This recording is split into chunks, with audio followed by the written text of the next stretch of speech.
అబ్రహాము జీవితంలో ప్రభు అనుగ్రహించిన ఒక గొప్ప ఆశీర్వాదం. ఆ పరీక్ష పాస్ అయిన తరువాత మనందరికీ తెలుసు, దేవుడు తన ఎడల ఉద్దేశించిన గొప్ప కార్యాలు ఏంటి అనంటే, సమస్త వంశములు నీ యందు ఆశీర్వదింపబడును. ఈ పరీక్ష తీరిన మీదట ఎప్పటికీ తరతరాలకు ప్రభు రాకడ పర్యంతం నిలిచి ఉండే ఆశీర్వాదం. అది ఎవరికి అనంటే, అబ్రహామును బట్టి మనందరికీ కూడా. ఒక విశ్వాస పరీక్షలో మనం గెలిచినట్లయితే ఎప్పటికీ స్థిరమైన ఆశీర్వాదం.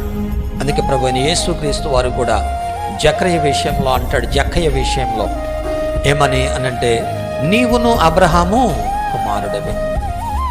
జక్కయ్య విషయంలో ప్రభు చెప్పిన మాట, ప్రభుకే మహిమ కలుగును గాక, నీవును అబ్రహాము కుమారుడివే అంటే ఎన్ని తరాలకు ఆ ఆశీర్వాదం. భూమి ఉన్నంత వరకు ప్రభు రాకడ పర్యంతము.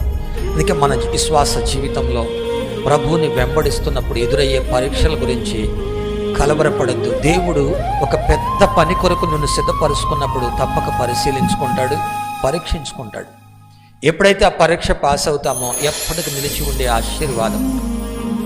అందుకే ఈ విశ్వాస పరీక్షలో నీ వంతున్నది, నీ సహకారం ఉంది. నీవు సరైన తీర్మానం తీసుకోవాలి, ఆత్రపడకూడదు. ప్రభువా, నీవు మాత్రమే సహాయం చేయగలవు. ప్రభువుకు చోటు ఇవ్వాలి.